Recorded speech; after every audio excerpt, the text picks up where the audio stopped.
আচ্ছা ঠিক আছে।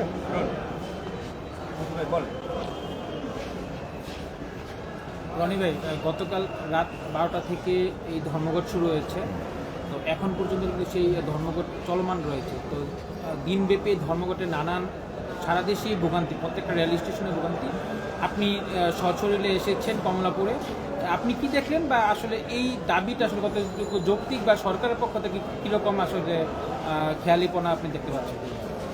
আচ্ছা, আমার কাছে মনে হয়েছে যে আমি তাদের সাথে গিয়েছি, কথা বলেছি, এবং রেলে যারা হচ্ছে লোকো মাস্টার আছে, তারপর গার্ড আছে, টিটি আছে, তাদের সঙ্গে কথা বলেছি। এবং তাদের যে কর্মবিরতি হচ্ছে, আপনারা জানতে পেরেছেন যে যার কারণে একটা জনদুর্ভোগ তৈরি হয়েছে, এবং রেলের যাত্রীরা কিন্তু বেশ অসন্তোষ প্রকাশ করছে। তো এখন দেখা গেছে যে এখানে যাত্রীদের আর এখানে যারা রেলের স্টাফ আছে তাদের মধ্যে একটা মিসকমিউনিকেশন একটা জায়গা তৈরি হয়েছে। এটা কী কারণে তৈরি হয়েছে সেটাও খতিয়ে দেখার একটা মানে প্রয়োজনীয়তা মনে করে তাদের সাথে কথা বলা, এবং তারা কিছু ডকুমেন্টস আমাদেরকে দেখালেন। এখানে যে রেলের যারা রানিং স্টাফদের রানিং অ্যালাউন্সের প্রাপ্যতা নির্ধারণ আদেশ স্পষ্টীকরণ প্রসঙ্গে একটা হচ্ছে গিয়ে স্মারকলিপি, আপনার স্মারক দেখতে পাচ্ছেন এখানে। এটা দিয়েছিল উপপরিচালক অর্থ, সেখান থেকে একটা প্রজ্ঞাপন জারি করেছিল। তার সেই প্রজ্ঞাপনটা হচ্ছে তাদেরকে তারা এর আগেও কিন্তু একবার আন্দোলন করেছিল। এই আন্দোলনে তারা যে অধিকার আদায়ের জন্য তারা আন্দোলন করেছিল, সেখানে তাদেরকে হচ্ছে শান্ত করার জন্য তারা বলেছে, আশ্বাস দিয়েছে, এবং তাদের একটা প্রজ্ঞাপন জারি করেছিল। এবং খুব টেকনিক্যালি সেই প্রজ্ঞাপনটাকে হচ্ছে গিয়ে একদম ভুয়া বলে, বা হচ্ছে এটার গ্রহণযোগ্যতা যে নাই সেটা হচ্ছে উল্লেখ করে আরেকটা প্রজ্ঞাপন ঠিক অর্থ বিভাগ থেকে জারি করেছিল। মানে টোটালি তাদের আন্দোলনটাকে ঠান্ডা করার জন্য যে ট্র্যাপটা শেখ হাসিনার আমলে, এই ঘটনা কিন্তু ঘটেছে শেখ হাসিনার আমলে, মানে শেখ হাসিনার পাতানো ট্র্যাপে পড়ে হচ্ছে এই যে রেলের স্টাফ যারা আছে, রানিং কর্মচারী যারা আছে, তারা কিন্তু সাফারার। এবং তারা যে সাফারার, তারাও যে ভুক্তভোগী, তারাও যে বৈষম্যের শিকার, এই ব্যাপারটা হচ্ছে এতদিন তারা বলতে পারে নাই, কেননা ওরকম পরিবেশ ছিল না। এখন এটা তো সত্যি কথা, গণ অভ্যুত্থানের পরে বাংলাদেশের সর্বস্তরের নাগরিক যখন হচ্ছে গিয়ে আন্দোলনে অংশগ্রহণ করেছে, তারা যখন বিপ্লবের স্বাদ পেয়ে গেছে, এখন তারা প্রত্যেকে তাদের নিজ নিজ যে অধিকার দাবি আদায় করার জন্য তারা এখন কিন্তু সরব, প্রত্যেকে কিন্তু কথা বলছে। আজকে আমরা দেখে আসছি শাহবাগে ইত্তেদায়ী মাদ্রাসার শিক্ষকরাও কিন্তু আন্দোলনে নেমে গেছে, মানে প্রত্যেকে তাদের নিজ নিজ প্রবলেমসগুলো নিয়ে কথা বলছে। তো সেখানে ওনাদের আন্দোলন বা ওনাদের এখানে তাদের অধিকারের কথা বলাটা, এটা বলাটা খুবই স্বাভাবিক। এটা যদি আমরা মনে করি যে না, এটা জনদুর্ভোগ ওনারা কেন তৈরি করবে, ওনারা কেন এইগুলো করবে, সেখানে দেখা যাবে যে জনদুর্ভোগ কেন তৈরি হচ্ছে সেটা যদি আমাদের জানতে চাই, তার আমাদের জিজ্ঞেস করতে হবে যে কেন এই স্টাফরা আজকে আন্দোলনে আসছে, এই আন্দোলনে কেন আসছে, এবং আন্দোলনে আসার রিজনগুলো কী কী, এটা যদি জানা যায়। এবং দেখেন, রেল মানে শুধুমাত্র এই যে ইঞ্জিন বা এই যে বগি, এটা মানে রেল না।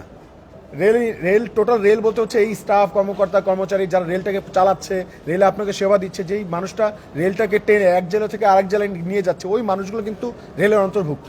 তো ওই মানুষগুলো যদি ভালো থাকে, তারা যদি প্রপার ট্রিটমেন্টটা পায়, তারা যদি বেতনটা ঠিকমতো পায়, তারা যদি মাইলেজ অ্যালাউন্সটা ঠিকমতো পায়, ভাতাটা ঠিকমতো পায়, তাদের পেনশন নিয়ে যদি টেনশন করতে না হয়, তাহলে হচ্ছে তারা হ্যাপি থাকলে তারা হচ্ছে রেলকে ভালো সার্ভিস দিবে, এটা খুব স্বাভাবিক বিষয়। তো রেলকে যদি ভালো রাখতে হয়, তাহলে এই মানুষগুলোর কথা আমাদের ভাবাটা জরুরি। তো এখনো খুব বেশি একটা দেরি হয়ে গেছে ব্যাপারটা এমন না।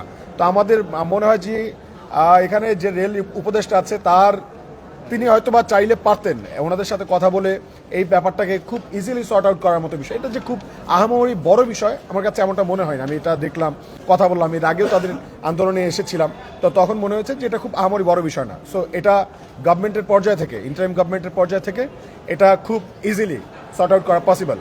আর যদি মনে করেন, যদি এসি রুমে বসে কেউ যদি চিন্তা করে থাকেন যে আমি যা খুশি তাই বলে যাব, কিন্তু রেল যেভাবে, মানে আমি যা বলবো সেইভাবেই হবে, তাহলে এটা কিন্তু স্বৈরাচারী একটা মনোভাব, আমাদের কাছে মনে হয় যে স্বৈরাচারী মনোভাব বা দৃষ্টিভঙ্গি একটা প্রভাব।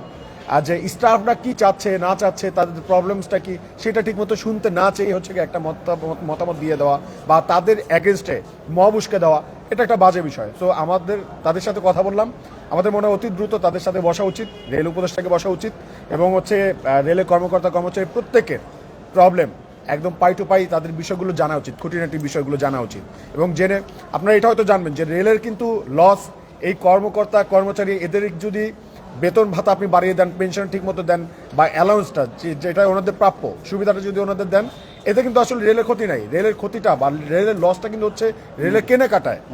ঠিক আছে, রেলের যেখানে হচ্ছে রেলের কেনাকাটা, এই যে বগি কেনাকাটা বলেন, রেলের পার্টস পাতি কেনাকাটা বলেন, সেখানে আমাদের মূল লস। তো এখন সেইখানে হচ্ছে কি আমরা ফোকাস না দিয়ে আমরা হচ্ছে যদি হচ্ছে ইন্টারমিডিয়েটের শিক্ষার্থীদেরকে আপনারা ওইখানে দায়িত্ব দিয়ে দেন যে ওরা হচ্ছে অবজার্ভ করবে, আসলে ওরা আসলে বুঝতে পারবে না, রেল সম্বন্ধে ওদের কোনো জ্ঞান নাই, ধারণা নাই। আমরা ঢাকা বিশ্ববিদ্যালয়ে পড়াশোনা করছি, আমরাই হচ্ছে কি বলতে পারি না যে রেল সম্বন্ধে আমাদের অনেক জ্ঞান আছে। রেল কিন্তু হচ্ছে কি ছোটোখাটো একটা বিষয় না, এটা একটা ভাস্ট ব্যাপার, অনেক বড় একটা সেক্টর। এটা একটা, যেহেতু এই সেক্টরটা অনেক বড়, আমাদেরকে হচ্ছে এটাকে ট্রিটমেন্টটা ওইভাবে করতে হবে, যারা হচ্ছে কি এক্সপার্ট লোক তাদেরকে এখানে নিয়ে আসতে হবে। সো আমরা কিন্তু প্রস্তাব জানিয়েছিলাম যে রেল উপদেষ্টাকে হচ্ছে গিয়ে সংস্কারের ক্ষেত্রে শিক্ষাতে আমরা বলেছিলাম যে মাহবুব কবি মিলনের নাম আপনারা কমিশন সবাই শুনেছেন, তাকে আমরা বলেছিলাম, তার নাম প্রস্তাব করেছিলাম যে আপনারা ওনাকে হচ্ছে আপনারা উপদেষ্টা বানান। আমার মনে হয় যে এই একটা লোক এখানে আসুক, চলে আসুক, তাই মানে অটোমেটিক এই প্রবলেমগুলো অটোমেটিক সলভ হয়ে যাবে। উনি যতটুকু পারুক, অল্প একটু যদি চেষ্টা করে, আমাদের মনে হয় রেলে একটা ভালো পরিবর্তন আসবে। তো এই এত কিছু মনে হয়েছে যে কোনো না কোনো জায়গায় তো আমরা প্রবলেম খুঁজে পেয়েছি। এখন ইন্টারিম গভর্নমেন্ট, জনগণের ইন্টারিম গভর্নমেন্ট, এখন ডিরেক্টলি বলতে পারতেছি না রেল উপদেষ্টা আপনার আসলে ওই যোগ্যতাটাই নাই এই মানুষগুলোকে হচ্ছে মোবিলাইজ করা, বা হচ্ছে আপনার ওই যোগ্যতাটাই নাই এই যে ধর্মঘটটা এটাকে ফ্যাসিলিটেট করে, ঠিক আছে, আবার আগের মতো স্বাভাবিক করে নেওয়া। তো এখন যেহেতু আপনারা এখানে সবাই দাঁড়িয়ে গেছেন, এখানে ওনাদের সাথে সংহতি প্রকাশ করছি, সংহতি প্রকাশ করছি, এবং অতি দ্রুত তাদের প্রবলেমটা সর্ট আউট করে যাত্রী ভোগান্তি যাতে না হয়, অতি দ্রুত রেলটা সচল হোক, এই প্রত্যাশা কামনা করে এখান থেকে বিদায় নিচ্ছি। এক ঘন্টা আগে আসলেন, ভাইদের সাথে কথা বলেন, স্টাফের সাথে কথা বলেন, কি সমস্যাগুলো অবশ্যই জানতে পেরেছেন, একটু বলবেন কি ওনাদের সমস্যা? আচ্ছা, ওনারা হচ্ছে গিয়ে যে পেনশনের যে ব্যাপারটা, হ্যাঁ, তারপর হচ্ছে ওনাদের মাইলেজের একটা ভাতা দেয়, মাইলেজ ভাতা দেয়। আপনারা জানেন যে রেলে যারা হচ্ছে মানে লোকোমাস্টার, এটা কিন্তু 8-10টা লোকোমাস্টার গার্ড, হ্যাঁ, টিটি, এদের যে চাকরিটা, এই চাকরি কিন্তু হচ্ছে গিয়ে মানে একদম কর্পোরেট অফিসে যেরকম চাকরি করে সেরকম না। এই চাকরিটা কিন্তু অফিসে বসে, হ্যাঁ, এসি রুমে বসে চাকরি করার মতো বিষয় না। একটা জেলা থেকে আরেকটা জেলায় যেতে হয়, মানে বিভিন্ন গন্তব্যে যেতে হয়, এক জেলায় না শুধু, এক একটা বিভাগ পার হয়ে বাংলাদেশে এই মাথা থেকে ওই মাথা পর্যন্ত চলে যেতে হয় একটা ট্রেন চালায় নিয়ে। তো দীর্ঘ সময় কিন্তু তাদেরকে ওইখানে মানে থাকতে হয়, ট্রেনের মধ্যেই থাকতে হয়। তো ওনাদের কিন্তু অনেক রকম অবস্ট্রাগল আছে। ওনাদের ধরেন আপনি কত ঘন্টা ডিউটি করেন অফিসে বসে, কিন্তু তার চাইতে কিন্তু অনেক সময় তাদেরকে ডাবল ডিউটি করতে হয়। তো ওই অ্যালাউন্সটা কি তাদেরকে আপনি দেবেন না? সেই ঝুঁকিটা ভাতাকে আপনারা তাকে দেবেন না?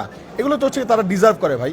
হ্যাঁ, মানে তারা যদি হচ্ছে গিয়ে পেটে বাদে ভালো থাকে, তাদের পরিবার যদি ভালো থাকে, এখন ওনাদের যে বেসিক স্যালারি যেটা জানলাম, এইটা খুবই নগণ্য। বাংলাদেশের রেল চালাইতেছে একটা মানুষ, তার বেসিক স্যালারি এত নগণ্য, মাত্র 9,000 না, মাত্র 9,000 দেখলাম। তো এই এত অল্প টাকায় বাংলাদেশের, জি জি এক্স্যাক্টলি, একটা গার্মেন্টসের ওয়ার্কারের কথা বেতন এর চেয়ে বেশি, ওই ভাইজি বলতেছে। তো এই যে মানে এত অল্প, হ্যাঁ, এটা কি কারণে তারা এটা মেনে নিয়েছে? তারা হচ্ছে কি বলছে যে ওই যে মাইলেজের ভাতা, তাই না, 75%, ওইটার প্রত্যাশা নিয়ে তো ওনার এখানে আছে যে না, অন্তত যদি বেসিক যদি কম হয়, তাহলে হচ্ছে আমাদের মাইলেজ সুবিধাটা যদি বেশি দেওয়া হয়, তাহলে হয়তো বা আমরা খুব ভালোভাবে আমাদের পরিবার পরিচালনা করতে পারবো। তো এটা কিন্তু তাদের চাওয়াটা কিন্তু অযৌক্তিক না, চাওয়াটা কিন্তু যৌক্তিক। আজকের এই বাজারে 9,000 টাকা দিয়ে কি হয়? আমরা একজন স্টুডেন্ট, আমরা তো নিজে পড়াশোনাই করতে পারি না 9,000 টাকা দিয়ে। ঠিক আছে, আমাদের বাপ মার কাছে হচ্ছে মাসে আবার হাত পাততে হয়, 10,000 টাকা দেওয়ার পরও বাবার টাকা নাই, টাকা শেষ হয়ে গেছে। তো ওনারা কিভাবে একটা পরিবার চালায়? হয়তো বা আপনারা মাইলেজ সুবিধাটা ওনাদেরকে দেন, ভাতাটা বাড়ায় দেন, নয়তো ওনাদের বেসিকটা আরও বাড়ায় দেন, যাতে হচ্ছে ওনাদের মাইলেজ নিয়ে চিন্তাই করতে না হয়। ঠিক আছে, কোনো না কোনো একটা হচ্ছে কি আপনাদের সমাধানে তো আসতেই হবে। তো সেই সমাধানের জন্য আমরা প্রত্যাশা রাখছি যে অতি দ্রুত সমাধান হবে, নয়তো হচ্ছে কি শুধু এরকম কাদা ছোড়াছড়ি করে জনমনে ওনাদের ব্যাপারে যে অসন্তোষ বা জনবিক্ষোভ তৈরি করা, এটা থেকে আমি সবাইকে বলবো যে আপনারা আসলে এটা থেকে বিরত থাকেন। ধন্যবাদ, আসসালামু আলাইকুম। ঠিক আছে ভাই।